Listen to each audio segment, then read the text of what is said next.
बोलिए श्री प्राणनाथ प्यारे की जय। बोलिए श्री सद्गुरु महाराज की जय। सुंदर साथ जी, कल वाला ही टॉपिक आज है, जिसमें विषय ये है कि रूह अगर रहनी करना चाह कर भी यदि रहनी नहीं कर पाती है तो क्या ये राज्य का हुक्म है या ये जीव की एक कमी है। तो कल इस विषय पे बहुत से सुंदर साथ ने अपने अपने विचार रखे थे। आज भी इसी पे ही मंथन करेंगे। अभी बहुत से सुंदर साथ रह गए थे अपने विचार देने के लिए, तो हरीश भाई जी आपको बुलाना चाहूंगी, सबसे पहले आप आइए।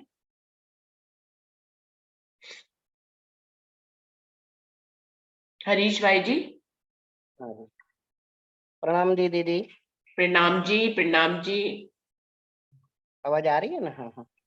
आपकी आवाज भी आ रही है और आपकी फोटो भी बहुत अच्छी आ रही है। जिस दिन आप कैमरा खोल के आते हैं ना, बस कैमरा जो है, वीडियो जो है वो आप ही को कैप्चर कर लेता है। आपका आशीर्वाद है दीदी, सभी सुंदर साथी का। हाँ जी। हाँ जी। हाँ। प्रणाम जी सभी सुंदर साथ जी को। वैसे तो कुछ कहने के लिए कुछ बाकी तो नहीं रखा, सभी सुंदर साथ ने बहुत अच्छी तरीके से समझाया है चौपाई के माध्यम से। और तो मतलब ये रूह जो है रहने में नहीं आ सकती, क्या राज्य का हुक्म है या वो करना नहीं चाहती। सही मायने में हम देखें तो सुंदर साथ जी, हम ये जो पूरा खेल जो है राज्य ने जो ये पूरी फिल्म बनाई है, पूरा खेल जो है जो हमने मांगा था इसकर बधुआ परमधाम में मूल मिलाव के अंदर। तो अभी पूरी बात जब जो ये अभी खेल बन ही गया है, खेल खेल में हम आए हैं, सुरता स्वरूप में आए हैं खेल में। तो हमने यहाँ पर क्या किया है कि हम आए हैं तो खेल देखने के लिए, लेकिन लग गए हम खेल देखने के लिए। अभी उसमें क्या है कि हमारा जो जो जीव है जी, जो आत्मा आकर के हम जो दृष्टा बन के देख रहे हैं, ये पूरा खेल जो है ना, हमको देखने की वजह हम खेलने लग गए, इसीलिए हमारी जो है रहने में हम नहीं आ पाते हैं, जो रहने में नहीं आ पाते हैं। और राज्य के प्रति हम वहाँ हमारी दृष्टि वहां पर जा नहीं सकती, क्योंकि हमने राज्य तो अब पूरी 100 सीढ़ी और 20 चांदा जो है हमारे परमधाम के जो मूल मेलावे के में जो रंग महल के जो 100 सीढ़ी और 20 चांदा है। अब राज्य पूरे पहले ही मतलब पांच पगथिया है, उसमें एक जो चांदा है वहां करके खड़े हो गए हैं कि अब रूहों अब क्या करते हो। अब तो बहुत बहुत देर हो गई, अब तुम आ जाओ बाहों फैला के। राज्य तो ऐसे ही खड़े ही है कि अब रूह, अब मेरी रूह आप अब आ जाओ इस खेल के। लेकिन हमने राज्य को पीठ दे के रखी है और हमारी जो नजर है यहाँ माया में रखी है। तो इसकी वजह से जो पूरा जो ये है कि इसकी वजह से ये हो रहा है कि हमारी जो रहनी है, रूह रहने में नहीं आ पाती। हम कैसे आ पाएंगे, क्योंकि हमने हमारी नजर जो है हमारे इस संसार में, इन नश्वर जगत में रखी है। और हमको पाना है परम धाम, हम जाना परम धाम में आए हैं परम धाम से। ये वैसे तो कहा जाए तो हम खेल तो राज्य के चरणों में बैठ के ही देख रहे हैं। तो न हम आए हैं न हम जाने वाले हैं। लेकिन हमने यहाँ पर आकर के क्या कर दिया है कि इस खेल को देखने की वजह से हम खेलने लग गए। इसकी वजह से ये सारा जो है हमारी जो रहने में जो आना है, हमको जो पाना है वो नहीं पा सकते हैं। तो हमको पहले तो हमें रहने में आना है, रहने, क्योंकि राज्य ने यहाँ पर इस नस्व जगत में तो पूरी नींद राज्य ने पूरा परम धाम यहाँ आकर के पूरे परम धाम 25 पक्ष का विवरण कर दिया है। परम धाम क्या है, हमारा हम क्या है, उधर हम क्या थे और यहाँ हम क्या कर रहे हैं। तो हमने हमारी नजर माया में रखी है, यहाँ पर रखी है और राज्य को पीठ देके रखी, इसकी वजह से ये सब हो रहा है। बाकी तो और ये पूरा जो है, जो पूरा खेल में जो हमको जो जीव को ही जोर करना है। जब तक ये जीव जोर नहीं करेगा और माया में जो नजर है वो माया के में नजर हटा करके राज्य के प्रति, राज्य के चरणों में मूल मिलावे में जब तक हम देखेंगे नहीं, जब तक हम माया में देखेंगे तब तक तो हमें ये सब कुछ ये जहर जैसा लगेगा और हमारी रहनी नहीं आ पाएगी। हम उस रहने में नहीं करने में नहीं आ पाएंगे। वैसे चौपाई भी कही थी, हम राज्य के सिर्फ दोष नहीं दे सकते, क्योंकि हमको तो सब कुछ दे दिया। यहाँ पर पूर्व परम धाम का विवरण हो गया, सब सब सुंदर साथ के धाम हृदय में बैठ गए हैं राज्य महाराज अपना अर्श बना करके, और सदगुरु बन के हर सुंदर साथ के धाम हृदय में बैठ के हमको सब कुछ बताया जाता है कि परम धाम क्या है, हम कौन थे, कहाँ थे। यहाँ तो हम सिर्फ खेल देखने के लिए आए, लेकिन हमने ये पूरा जानने के बावजूद भी हमारी नजर हमने माया में रखी है, राज्य को पीठ दे के रखी। इसकी वजह से ये सब हम रहने में नहीं आ पाते हैं, और हमारी करनी भी नहीं रहती है। तो ये जी, इसलिए हम राज्य को दोष नहीं दे सकते। रोम हुक्म के सिर देखिए, ये चौपाई भी कल बोल दी है, लेकिन हमें कृपा माफक करनी है और करनी माफक कृपा। हमें तो करनी वही करनी है। देखिए, हमको सब कुछ अब तो पता चल गया। अब तो पूरा सारे भेद खुल गए। राज्य की वाणी 18,758 चौपाई हम अभी तक भी सुन रहे हैं। तो ये जो हम सुन रहे हैं, तो हमको उसको हमारे आत्मीय दृष्टि से देखना है। जब तक हम आत्मीय दृष्टि से हम परम धाम को नहीं देखेंगे, तब तक तो ये हम रहने में नहीं आ पाएंगे, करने भी नहीं आएंगे। तो ये सब सारा जीव को ही जोर करना पड़ेगा। मेरा तो ये भाव है दीदी, कि जब तक जीव जोर नहीं करेगा, और तब तक ये हम रहने में नहीं आ पाएंगे और करने भी नहीं करेगी। इसलिए मेरा तो ये भाव है कि हुक्म के सिर्फ दोस्त देखे, राज्य ने तो सब कुछ देखिए। राज्य तो हर पल भाई, राज्य कहाँ है? हमारे धाम हृदय में तो बैठे हैं। तो हमको तो सिर्फ रहने में ही आना है। तो हम कह रहे, जीव को ही जोर करना पड़ेगा। जब तक वो माया में जो दृष्टि रखी, वो दृष्टि हम जब तक परम धाम में मूल मिलावे में जब तक नहीं हम वहां पर देख रहे हैं, केवल ऐसा भाव हमारे दिल में जब तक नहीं आएगा, तब तक ये नहीं हो पाएगा। मेरा भाव ये है दीदी कि हमारे जीव को ही जोर करना पड़ेगा। मेरा ये भाव है दीदी। प्रणाम जी। बिल्कुल बिल्कुल, हरीश भाई जी ने कहा है कि इसमें राज्य का हुक्म नहीं है, बल्कि जीव को ही अपना बल लगाना पड़ेगा। अभी अरविंद भाई जी को बुलाना चाहूंगी। अरविंद भाई जी, आप बताएं इस बारे में कुछ।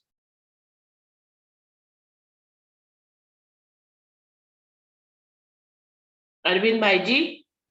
हाँ, प्रणाम जी। प्रणाम जी। जी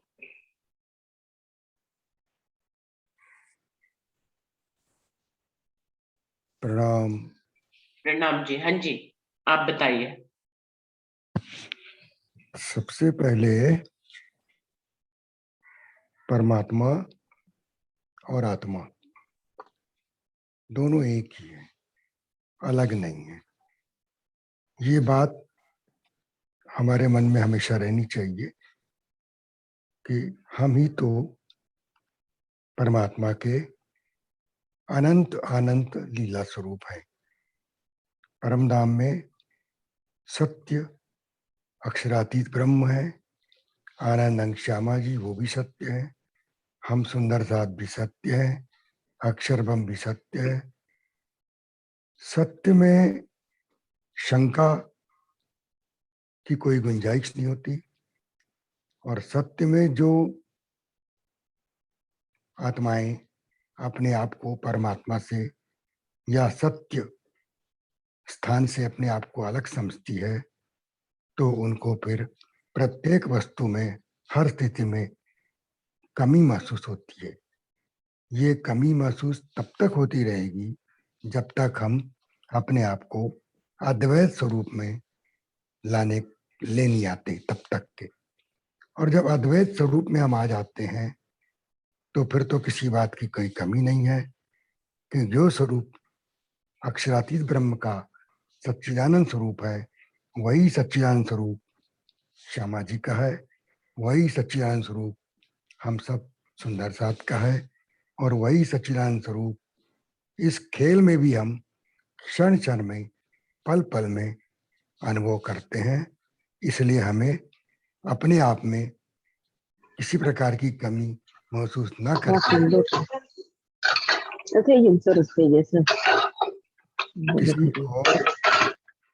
किसी और में भी कमी दृष्टि नहीं रखना चाहिए।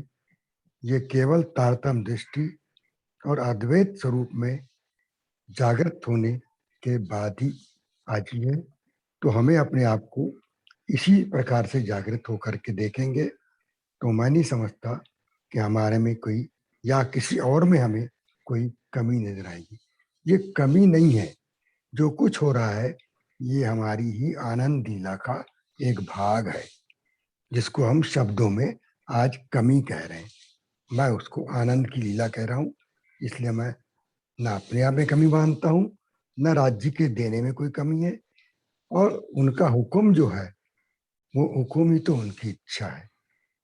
राज्य की इच्छा, हमारी इच्छा, श्यामा जी की इच्छा, सुंदर साथ की इच्छा, क्योंकि अद्वैत स्वरूप में हम सब एक ही हैं। जिस दिन हमारे मन में ये भावना जाती है, हमारे में कोई कमी नहीं रहती, और कमी हम देख नहीं सकते।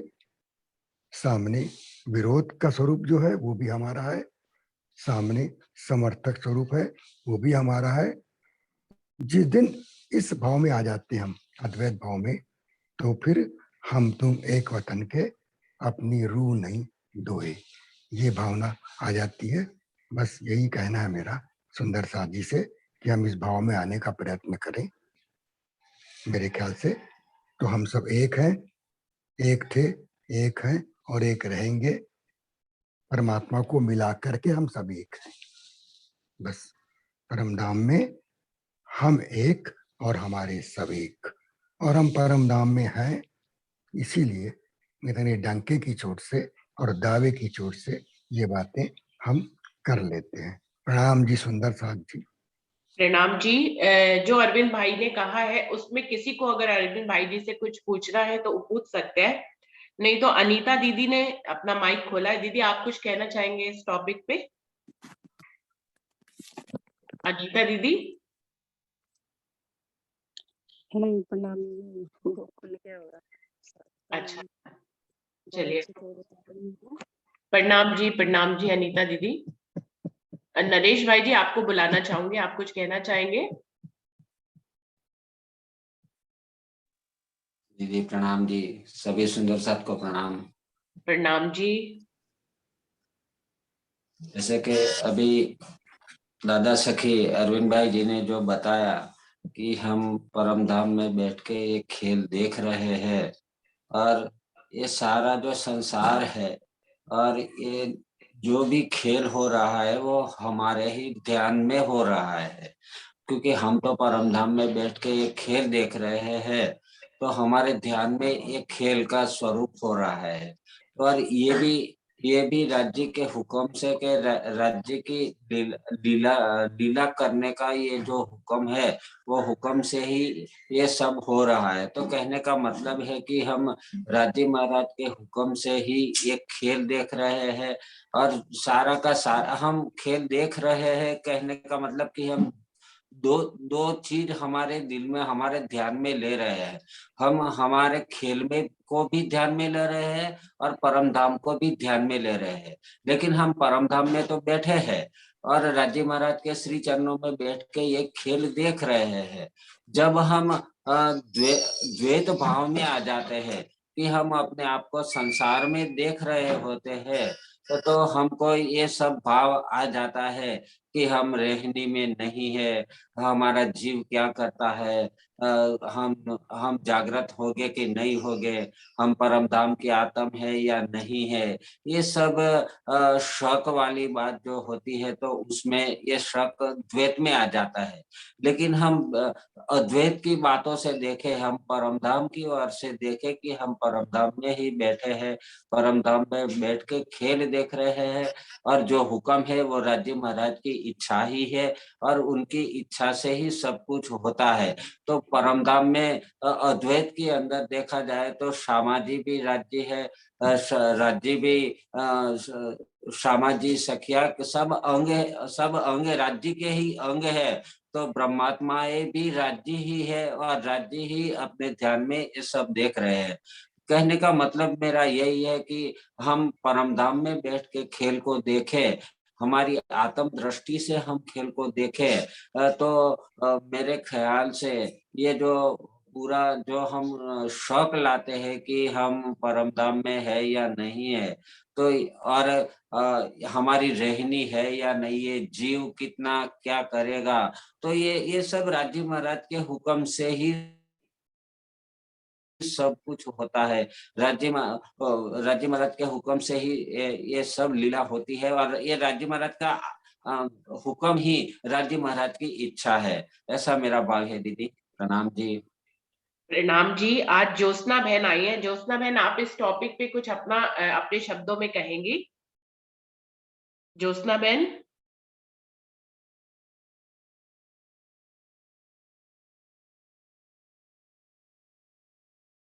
ज्योत्सना पांडे दीदी, आप आएंगी? सुन रही हैं? आप तक मेरी आवाज पहुंच रही है?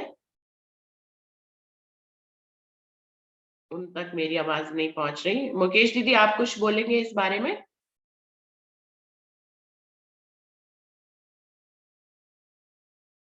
मुकेश दीदी तक भी शायद मेरी आवाज नहीं पहुंच रही है। मुकेश दीदी आ गए, आप बताइए। इसके बाद अंजू से हम एक जो कल वाली कहानी थी वो अंजू से सुनेंगे, वो उसको ढंग से बताएगी। मुकेश दीदी आप बताइए। प्रणाम जी, सब सुंदर साथ के चरणों में कोटि कोटि प्रणाम। आज तो आपने डायरेक्शन चेंज कर लिया, आज अच्छा लग रहा है। जल्दबाजी में बैठी हूँ मैं। जी, हाँ, प्रणाम जी सबको। प्रणाम जी। तो इसमें तो देखो मेरे ये विचार आ रहे हैं जो तारतम्य वाणी के माध्यम से समझ में आता है कि एक तो जीव के ऊपर सवाल उठ रहा है कि जीव जब जागृत हो जाता है और प्रयत्न करने पर भी वो इश्क नहीं आ पाता, तो इसके बारे में अगर हम मूल से देख रहे हैं तो हम परम धाम में बैठे हैं, है ना। तो परम धाम में हम सौपन अवस्था में है, फरामोशी में है, तो राज्य महाराज जी के हुक्म से ही सब कार्य हो रहा है। चाहे हमारी आत्मा यहाँ पर जीव रूप में है, चाहे वो जागृति में है, चाहे वो सौपन अवस्था में, तो वो हो तो सब कुछ राज्य के ही हुक्म से रहा। लेकिन अब दूसरी चौपाई में ये भी आता है जो महाराज जी कह रहे हैं कि हे जीव जागृत हो, बल लगा। तो फिर राज्य महाराज जी ने ये क्यों नहीं कहा कि तुझे जागृत होने की कोई जरूरत ही नहीं, तू खा पी सो आराम से, मेरा हुक्म होगा तो तू जागृत हो जाएगा। तो दो भाव आते हैं ना यहाँ। तो दोनों भावों को हमें देखना है कि हमारे साथ में एक तो लगी हुई है सूरता, एक लगा हुआ है जीव। तो जीव की अवस्था यहाँ संसार से देखेंगे तो वो जागृति ज्ञान को लेकर जागृत हो चुका, जो तारतम्य वाणी के प्रकाश में उसे पता चल गया कि तुझे क्या करना क्या नहीं करना। तो जीव जागृत होगा, इन विकारों को छोड़ेगा, राज्य महाराज जी का ज्ञान प्राप्त करेगा और अपनी रहने को बदलेगा। तो ये तो जीव को प्रयत्न करना पड़ेगा, जागृति ज्ञान तक उसे प्रयत्न करना पड़ेगा। तभी तो उसने प्रकाश ग्रंथ में, कलश ग्रंथ में महाराज जी ने खूब अपने गुण अंग इंद्रियों को खूब कोसा है और सबको संकेत भी दिया है कि तू परम धाम की तरफ को चल, क्योंकि सूरता उसके साथ में लगी हुई है जीव की। तो जीव को ज्ञान लेकर चलना पड़ेगा, क्योंकि जीव की अवस्था भी यहाँ पर बताई गई है कि वो जागृत है यहाँ की स्थिति से, तारतम्य ज्ञान से जागृत हो चुका। तो उसे संसार की विकृति तो छोड़नी पड़ेगी, अपने आप को मोड़ना पड़ेगा। लेकिन जब जीव उत्तम जीव हो जाएगा, उसके अंदर वो ज्ञान आ जाएगा, अपनी रहनी बना लेगा। जो प्रश्न आया था कल भी कि मतलब वो सब कुछ प्रयत्न करने के बाद भी उसके अंदर इश्क क्यों नहीं आ पाता। तो अब यहाँ से क्रिया चलती है आत्मा की। ज्ञान तो जीव तक हो चुका, आत्मा की संगति से परमात्मा के हुक्म से जो जीव को मिला, उसने अपने आप को कसनी पर कसा और ज्ञान के लक्ष्य तक वो पहुंचा। लेकिन उसके बाद आता है प्रेम की बात, जो प्रेम की बात आ रही थी कि इश्क क्यों नहीं आ पाता। तो जो आत्मा है, आत्मा के अंदर इश्क है, जीव के अंदर इश्क नहीं है। वो ईश्वर सृष्टि जीव के अंदर ज्ञान आएगा, लेकिन आत्मा के अंदर है वो इश्क की वृत्ति है, इश्क आएगा और वो राज्य महाराज जी के हुक्म से बनी हुई है। अब आत्मा के अंदर इश्क कब आएगा? वो इश्क जब आएगा जब परमात्मा हृदय में प्रकट हो, क्योंकि अगर आत्मा भी प्रेम भी करे तो प्रेम किससे करे? जब प्रेमी हो तभी तो प्रेम करेगी, खाली किससे प्रेम करेगी वो? तो जब आत्मा के अंदर राज्य महाराज जी अपने आवेश रूप से विराजमान होते हैं तो उस आत्मा के अंदर प्रेम ऑटोमेटिक आ जाएगा। लेकिन कब? आत्मा अगर जागृत होकर कितना भी प्रयत्न करे तो बिना परमात्मा के हुक्म के आत्मा के अंदर प्रेम आ ही नहीं सकता, क्योंकि परम धाम के मूल से देखो क्या हुआ था, इश्क रद्द हुआ था कि हमारा इश्क बढ़ा है। अगर आत्मा के अंदर यहाँ खुद अपने बलबूते पर अपने ध्यान की क्रिया से, किसी भी क्रिया से कितना भी प्रयत्न करे तो क्या होती है? आत्मा की हंसी ही होती है। और जब परमात्मा का हुक्म होगा तो आत्मा के अंदर वो प्रेम आ जाएगा। तो ये कहाँ तक जागृति ज्ञान लेकर अपने व्यवहार को बदलना, ये जीव की क्रिया है। और आत्मा के अंदर जो प्रेम की वृत्ति बनेगी तो वो प्रेम की वृत्ति तो जब हृदय में परमात्मा आएंगे, परमात्मा खुद अपना इश्क देंगे। कहा कि जब मेरा इश्क लोगी तो तुम परम धाम में आ पाओगी। तो वो इश्क की वृत्ति तो धाम देने के हुक्म से ही बनेगी। और मूल से देखते हैं तो सारी क्रिया राज्य के हुक्म से हो रही है, लेकिन जीव को फिर भी कुछ परसेंट में अपना प्रयत्न करना पड़ेगा। जिस राह को महाराज जी ने बताया है वो राह उसे एक्सेप्ट करनी पड़ेगी, प्रयत्न करना पड़ेगा। देना ना देना सब राज्य महाराज जी के हुक्म के अधीन है। और प्रेम तो बिना परमात्मा के दिए, बिना परमात्मा के हृदय में प्रकट हुए आ ही नहीं सकता, क्योंकि हम मूल में बैठे हैं तो हमारी परात्म भी फरामोशी में है और हमारी आत्म भी फरामोशी में। तो ये जो स्थिति बनती है प्रेम की, मेरे विचार से जो वाणी से मंथन हो पाया कि सब कुछ ये राज्य के हुक्म से संभव हो सकता है, हमारी आत्मा के प्रयत्न से कुछ भी नहीं हो सकता। मेरे ये विचार। बिल्कुल, दीदी ने सामंजस्य करके बताया। अंजू, अब आपको बुलाना चाहूंगी। अंजू, जो कल वर्षा दीदी ने जो स्टोरी सुनाई थी, आप उसको अपने ढंग से और बताएंगे। हाँ जी, प्रणाम जी, प्रणाम जी, सब सुन रहा को। खोलो दीदी वो कैमरा खोलो अंजू, अगर कहानी सुनाने जा रहे हो तो कैमरा बंद करके नहीं सुनाओ। 1 मिनट में किचन में हूँ, फिर आती हूँ बाहर। अच्छा। हाँ। क्योंकि जिस दिन तुम कैमरा खोलती हो उसी दिन तुमको कैप्चर कर लेता है ये। वो कहानी दीदी ऐसी थी कि वो जो कल वर्षा दी बता रही थी ना, उनको भी भूल होगी, वो परीक्षित की नहीं थी, वो राजा जन्मेजय, कलयुग के पहले राजा, हाँ, है ना। और जन्मेजय। उन जैसे, हाँ, द्वापर जैसे ही खत्म हुआ, यानी द्वापर में वो अभिमन्यु, अर्जुन के बेटे अभिमन्यु, अभिमन्यु के बेटे जो जन्मेजय राजा थे ना, हाँ, उनकी है। और व्यास जी उनको ऐसे बता रहे हैं कि पहले यानी त्रेता में, सॉरी द्वापर में, यानी जो आपके दादा के दादा थे उनकी सारी बातें जन्मेजय को ऐसे ऐसे बता रहे कि इतने बलशाली थे वो, हाथियों को लेकर एक एक हाथी की पूंछ से ऐसे घुमा देते थे, और अभी आज तक भी जो हाथियों को उठा के ऊपर तक फेंक देते थे। तो जन्मेजय कहते हैं भी इतनी गप क्यों मार रहे हो, भी ऐसा हो सकता है क्या? तो अगर आपको इतना पीछे का याद है तो क्या आप किसी का फ्यूचर भी, भविष्य भी बता सकते हो? तो व्यास जी कह रहे हैं कि बिल्कुल बता सकता हूँ। जन्मेजय को कहते हैं कि भी अब से है ना, कुछ भी आप ऐसे तप करोगे तो फिर आप चक्रवर्ती सम्राट बनोगे। फिर ऐसा होगा कि आप यानी घुड़सवारी करते करते जंगल में बहुत आगे निकल जाओगे। भी आपको शुरू से घोड़ों का शौक होगा तो आगे पेड़ पर आपको एक घोड़ी बंधी दिखेगी। कह रहे ये सब होना पहले से तय है, निश्चित है। तो कह रहे जैसे ही फिर उस घोड़ी को आप हाथ लगाओगे ना, तो वो एक वो बन जाएगी अप्सरा, सुंदर अप्सरा बन जाएगी। तो फिर आप उससे शादी कर लोगे और उसे अपने वो राज्य की पट रानी बनाओगे, यानी जो सबसे सुंदर होती है आप उसको वो पट रानी बनाओगे।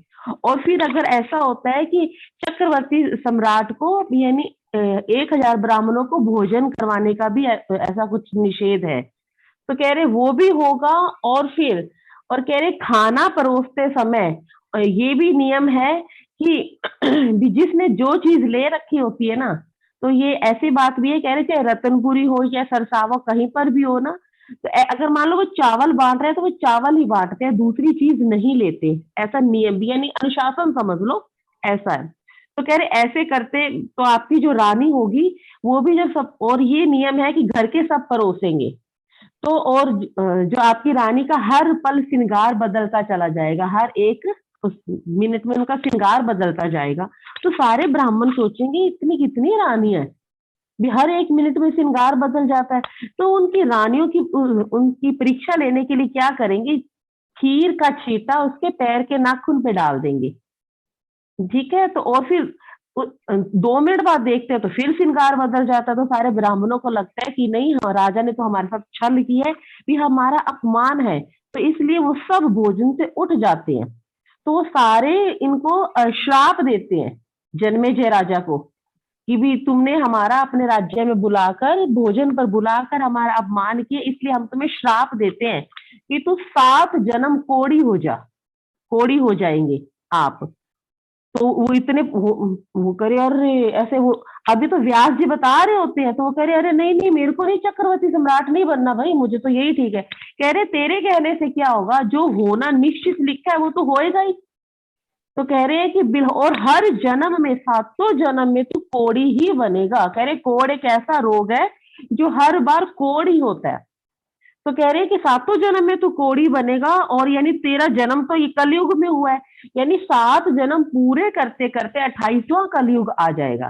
यानी जब पूर्ण ब्रह्म परमात्मा इस धरती पे आएंगे और उनके साथ जो रूहें आएंगी ना, अगर तू उनका संग करेगा, उनके जैसी भक्ति करेगा, उनके जैसा भाव रखेगा, तो तब जाके यानी तेरे को इससे मुक्ति मिलेगी।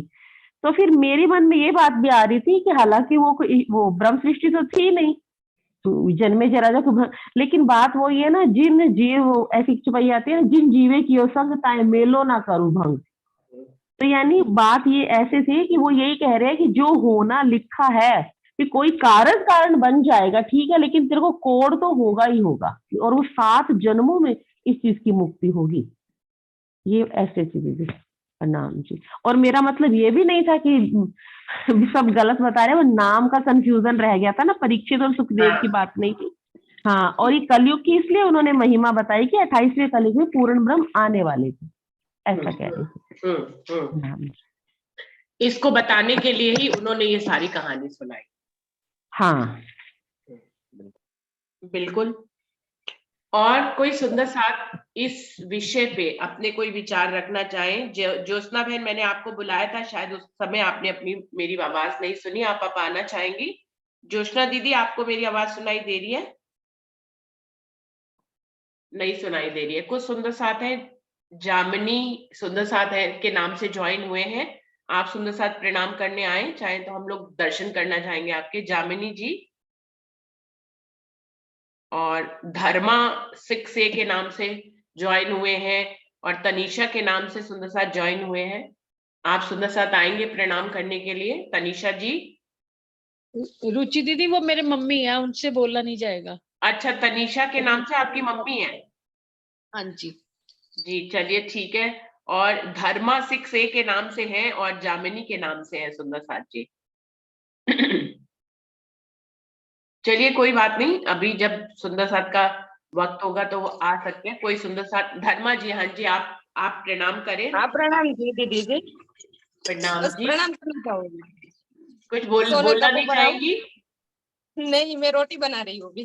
अच्छा अच्छा अच्छा, चलिए ठीक है। आप तो पहले भी आई थी ना, लेकिन आप अपना नाम नहीं हाँ, डालते, हाँ, इसलिए हम पहचान नहीं पाते आपको। सोनल कपोपरा है नाम। हाँ जी, आप सोनल अपना नाम डालेंगे मेरा तो हम लोग पहचान जाया करेंगे। आप धर्मा डाल देते हो उसमें। धर्मा वो मेरा बच्चे ने डाल दिया, उसकी क्लास होती है ना, इसलिए इसको अच्छा अच्छा, ठीक है ठीक है। प्रणाम। प्रणाम जी, प्रणाम जी। बहुत अच्छा लगा आपसे मिलकर। हम सोनल मैम दीदी से पहले भी मिल चुके हैं, तो लेकिन आज कुछ नए। हाँ जी, तो सुंदर साथ जी आते हैं इस विषय पर कि इस विषय में सबने जो। हाँ जी, जैमिनी जी भी आ गए हैं ना, प्रणाम करने के लिए आए हैं ना। हाँ जी, हाँ जी, जैमिनी जी आप प्रणाम करिए। आप अपना कैमरा खोलिए।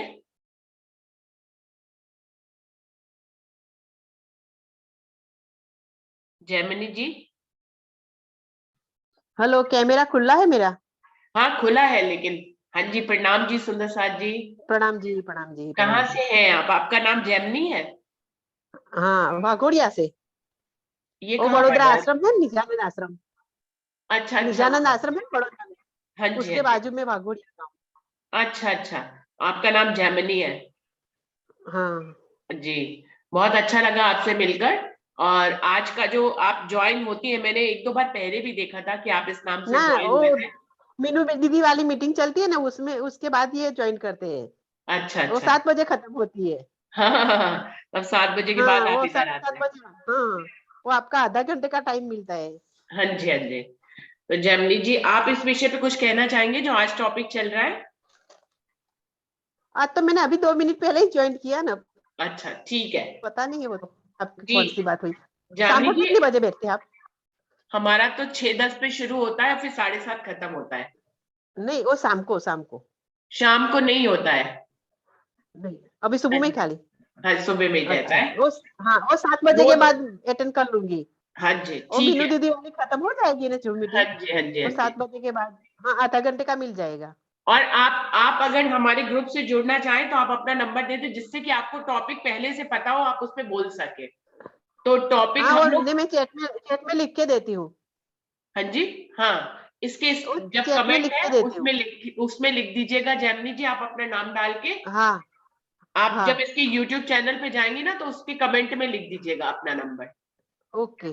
तो हम आपका नंबर, आप YouTube चैनल है ना ये हाँ रुचि भगत के नाम से, उस पे आप जाएंगी, हाँ इसको सब्सक्राइब कर लीजिएगा और अपना नाम और अपना फोन नंबर लिख दीजिएगा कमेंट में, तो हम आपको ऐड कर लेंगे। उससे क्या होगा, आपको एक दिन पहले से इनविटेशन में टॉपिक पता लग जाएगा, तो आप उस पर बैठ पाएंगे। अच्छा, ये आपने अभी मैं लिख भी दिया? लिख दिया, हाँ लिख लिख दिया, दिया। ठीक है ठीक है, okay thank you thank you. तो ओके। जैमिनी जी चलो आगे जी। बढ़ते हैं टॉपिक पे। टॉपिक चल रहा था कि रूहें चाहकर भी जब रहनी नहीं कर पाती हैं, तो क्या ये राज्य का हुक्म है या सिर्फ जीव की कमी है। तो इसमें बहुत से सुंदर साहब ने अपने विचार दिए हैं। मुझे आजकल व्हाट्सएप पे एक मैसेज आता है, उसको मैं सब सुंदर साहब को याद दिलाना चाहूंगी। वो इस टॉपिक से बहुत रिलेटेड है। उसका भाव पूरा, वो तो मैसेज तो नहीं याद है, लेकिन उसका भाव ये है कि एक व्यक्ति एक संत से पूछता है कि हे गुरुजी, यदि खुदा ने यही लिखा है कि सब कुछ उसके हुक्म से होता है, तो फिर हमें मेहनत क्यों करनी है, हमें मेहनत क्यों करनी है। यदि लिखा ही है कि पत्थर भी उसके हुक्म से नहीं हिलता है, तो फिर हमें किस बात की मेहनत करनी है। आप हमें इतना जगाने का प्रयास और ये सब क्यों करते हैं, आप हमें क्यों कहते हैं कि हम ये करें, हम वो करें, हम परमात्मा का चिंतन करें, हम ध्यान करें, ऐसा सब मार्गदर्शन आप क्यों करते हैं, जबकि उनको खुद ही सब कुछ उनसे ही होना है। तो सुंदर साथ जी, मैं 1 मिनट।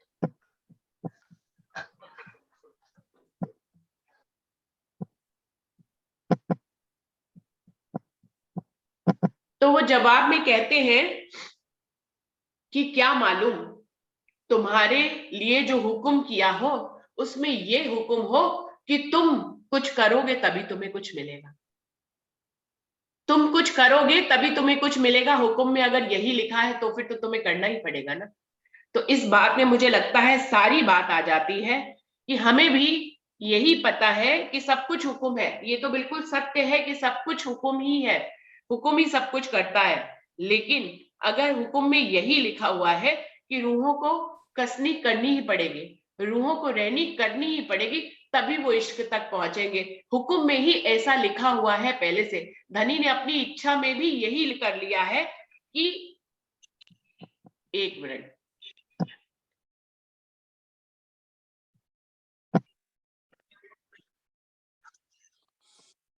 तो ये बात तो अखंड सत्य है कि धनी के हुक्म के बिना तो कुछ भी नहीं होता है। तो जब धनी के हुक्म के बिना कुछ नहीं हो रहा है, तो फिर रूह को कसनी क्यों करनी है, रूह को रहनी क्यों करनी है। रूह को रहनी इसलिए करनी है क्योंकि धनी का हुक्म ही है रहनी करने के लिए। इसके एग्जाम्पल 1-2 नहीं है, बहुत है। धनी देवचंद जी परम धाम की श्यामा महारानी कितनी कसनी कराई, किसने कराई, धनी के हुक्म ने कराई। तो हुक्म से ही सब कुछ लिखा हुआ है कि कसनी करके ही मिलेगा। अब मेहराज ठाकुर के ले लीजिए, कौन है, इंद्रावती की आत्मा में स्वयं राजी अक्षरातीत धाम हृदय में विराजमान है। कितनी कसनी कराई है उनसे, कितने दुख दिए, भीख भी मंगवाई, जेल में भी भेजा, माया से कई बार हराया भी। तो ये क्या किया, राजधानी ने कसनी कराई। कैसे, हुक्म से कराई। तो हम जो कह रहे हैं कि हम कसनी क्यों करें, क्योंकि ऐसा ही धनी चाहते हैं कि परमधाम के मोमिन कसनी करके, रहनी करके दुनिया में अब हमारी जो ओहदा है उसको हम उज्ज्वलित करके दिखाएं। ऐसे ही नहीं सूखे सवेरे सूखे बैठे सुखपाल में वतन देसी पहुंचाए। कुछ के लिए ये भी लिखा हुआ है कि सूखे बैठे सुखपाल में परमधाम पहुंचा देंगे, उनसे कोई कसनी नहीं कराएंगे। लेकिन जिसके दिल में रहनी का भाव आता है, जिसके दिल में ये उपज रहा है कि मुझे रहनी करनी चाहिए, निश्चित ही उससे राज्य ही अपने हुक्म से उसके दिल में ये भाव उत्पन्न करा रहे हैं कि उसको रहनी करनी है। और वो जो सोच रही है कि मैं रहनी नहीं कर पा रही हूँ, उससे रहनी कराएंगे ये उपजवा के। तो ये जो है धनी का ही हुक्म है। अमित कुमार जी, आपका माइक बार बार ऑन हो जाता है। तो मुझे तो यही बात समझ में आती है कि सब कुछ है हुक्म, इस बात से तो कोई 1% भी इनकार नहीं कर सकता है। लेकिन धनी ने अपने हुक्म से ही ऐसा खेल बनाया है जिसमें उन्होंने अपने मोमिनों को उज्जवल करने के लिए उनको कसनी, उनकी रहनी के बारे में उनसे ऐसा ही लिखा है। तो सबको रहनी करनी पड़ेगी, इसको आप जीव का दोष मान सकते हैं, कुछ भी मान सकते हैं, लेकिन रहनी करनी पड़ेगी, क्योंकि धनी ने अपने हुक्म से हम सबको रहनी में आने के लिए कहा है। हाँ, कुछ परसेंटेज ऐसा सुंदरसाद का हो सकता है जिनको अंतिम समय में राजी सुखपाल में बिठाकर यूं ही ले जाएंगे प्रेम से, उनसे कोई रहनी नहीं कराएंगे। तो कभी कभी हम देखते हैं, लेकिन तब भी हम कभी देख सकते हैं कि कुछ लोगों को पीछे से ही कसनी कई तनों में करा के आए होते हैं। इसमें जैसे मैंने धनीदेव चंद जी का उदाहरण दिया, जैसे महराज ठाकुर के तन का उदाहरण दिया, ऐसे महाराज जी के तन का भी उदाहरण दे सकती हूँ कि बिहारी जी के तन में उन्होंने कसनी नहीं करी, सुख से बड़े आराम से गादी पे उनको बिठा दिया गया, बड़े आराम से वो गादी पे बैठ गए, सब सुख ले लिए, वैभव का सुख ले लिया, बुजुर्गी का सुख ले लिया, लेकिन दूसरे तन में आके फिर से कसनी लिख दी।